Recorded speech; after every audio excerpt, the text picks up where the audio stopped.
Greater Bangladesh की गूंज, भारत की कई रियासतें बांग्लादेश का हिस्सा होंगी।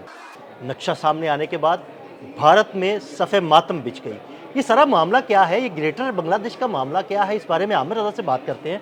आमिर भाई, ग्रेटर बांग्लादेश की एक गूंज सुनाई दे रही है, बल्कि साहिर शमशाद मिर्ज़ा साहब जो हैं वो बांग्लादेश के दौरे पे हैं और उन्हें ग्रेटर बांग्लादेश का नक्शा भी पेश किया गया है। क्या होने जा रहा है? क्या है ये ग्रेटर बांग्लादेश?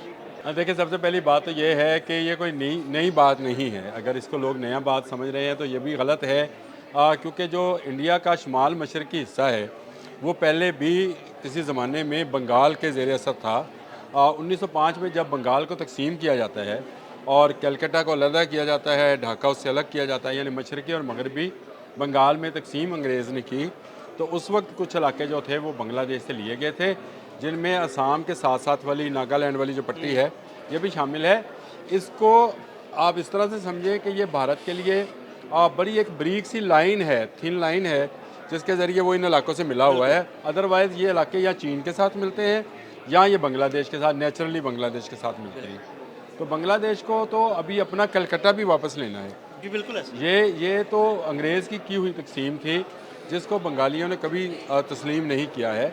और अब एक किताब है जो मोहम्मद यूनुस जो कि अबूरी सेटअप के वज़ीर आज़म हैं, या उसको आप कह लें कि चीफ़ ऑपरेटिंग ऑफिसर हैं, उन्होंने दी है आर्ट ऑफ ट्रम्प के नाम से।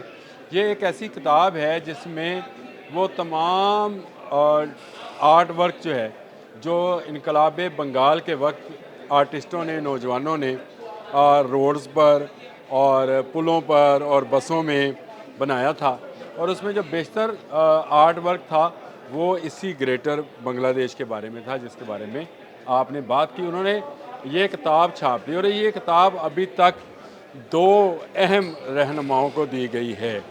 एक तो जस्टिन ट्रूडो को दी गई है, जो कि कनाडा के थे वज़ीर आज़म, और जिन्होंने मोदी सरकार की दहशतगर्दी का आलमी अदालत में कानून उठाया हुआ है, क्योंकि उन्होंने भारतीय रॉ ने वहाँ पर एक सिख रहनुमा जो हैं उनको उनका मर्डर किया था, जिसको लेकर ट्रूडो ने अपने तल्लुकात तक जो थे ख़त्म किए।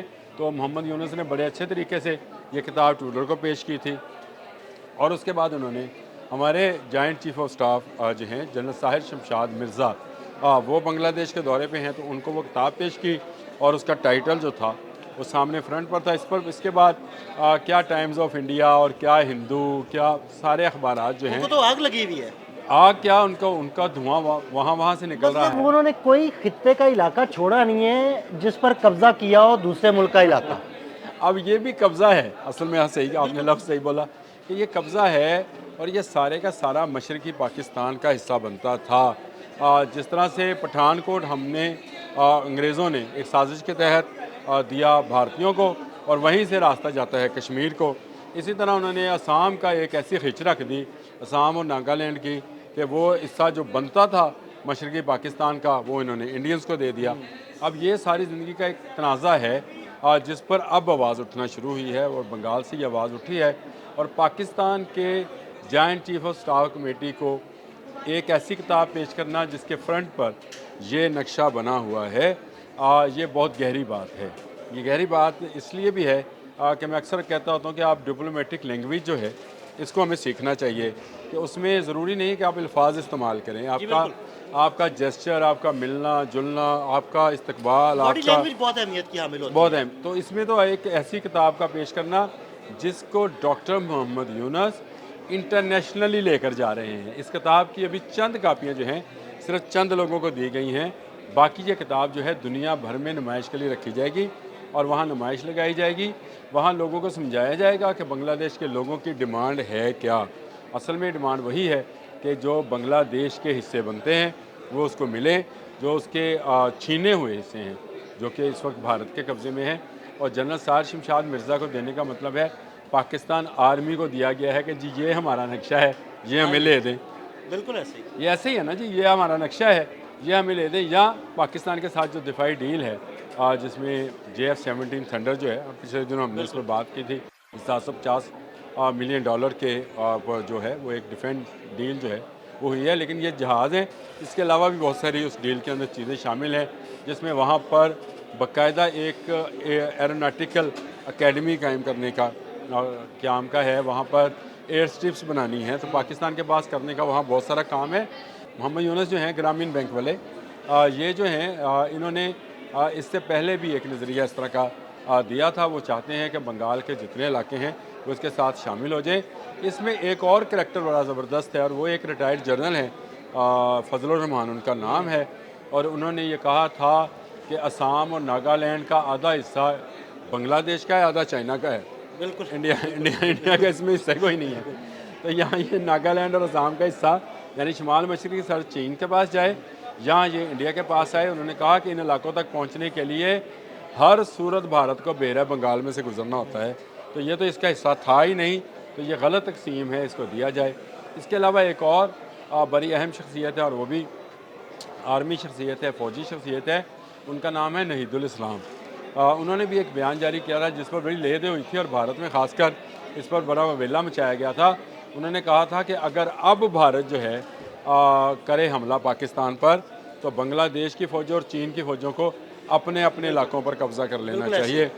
देखें, ये जो मैंने और आपने JF-17 ब्लॉक 3 की थी कि वो बांग्लादेश लेने जा रहा है, उसमें मैंने ये बात आपसे कही थी कि अगर इस वाली सरहद को वो गर्म करना चाहेगा इंडिया, मगरब वाली सरहद को, तो उसके मशरक़ वाली सरहद में जो है जहाज़ F-16 कह रहा हूँ, JF-17 थंडर जो हैं वो फ़ज़ा में बुलंद होंगे और उसकी फ़ौजें उधर इंगेज हो जाएंगी। ना सिर्फ वहाँ इंगेज होंगी बल्कि चीन से भी फिर जहाज़ उड़ेंगे और वहाँ इंगेज करेंगे, तो सह तरफ़ा लड़ाई जो है भारत को लड़ना पड़ेगी, तो भारत के लिए बहुत बड़ा नुकसान होगा। अब ये नक्शे सामने आ गए हैं, अब ये तो बाकायदा इस पर मुहिम शुरू हो गई है और इसको वर्ल्ड वाइड लेके जा रहे हैं उस किताब को कि क्या जज्बात थे उस वक्त जिस वक्त ये इनकलाब आया। मुजीब रजीम जो थी, जिसने धोखे से इंदिरा गांधी और भारतीयों के साथ मिलकर कब्ज़ा किया हुआ था, उससे बांग्लादेश को कैसे खाली कराया गया, नौजवानों का किरदार क्या था और उस वक्त उनकी सोच क्या थी, उस सोच की नुमाइंदगी करती हुई ये किताब जो है आर्ट ऑफ ट्रम्प जो लेके जा रहे हैं मोहम्मद यूनुस दुनिया भर में, उसको दिया गया है जनरल साहिर शमशाद मिर्ज़ा को। तो ये एक लॉन्ग हिस्ट्री है, किस तरह से बंगाल के 2 टुकड़े किए गए, किस तरह से असम और नागालैंड के इलाके जो हैं वो छीने गए इनसे। तो ये सारी जो है दोबारा से अब नक्शा बनता हुआ नज़र आ रहा है और बांग्लादेश को पता है कि इस वक्त पाकिस्तान ने, जो उसका भाई है, मगरबी पाकिस्तान कहते थे उसको उस वक्त, मगरबी पाकिस्तान ने वो सबक सिखाया है भारतीयों को ऑपरेशन सिंदूर में कि ये हमेशा याद रखेंगे, तो इनको गिराना या हराना कोई ज़्यादा बड़ा काम या टास्क नहीं है, बस आपको एक होकर रहना है। अगर बांग्लादेश और पाकिस्तान एक होकर रहें तो भारत की ऐसी दी तैसी हो नहीं सकता कि भारत पाकिस्तान का इलाके जो कि कश्मीर है वो अपने पास रख ले और वो इलाका जो है जो कि असम और नागालैंड का इलाका है वो अपने साथ रख ले। भारत के लिए अब टूटना ही टूटना है।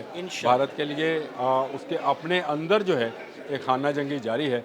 वहाँ बहुत जल्द आप सुनेंगे कि हिंदू मुस्लिम फसादात बहुत बड़ी तादाद में होंगे। सिख हिंदू फसादात तो अभी भी हो रहे हैं और पूरी दुनिया में रेफरेंडम कराए जा रहे हैं। तो भारत का टूटना उसी दिन शुरू हो गया था जिस दिन भारत ने अपने हमसाये पाकिस्तान के ख़िलाफ़ सोचना शुरू किया था।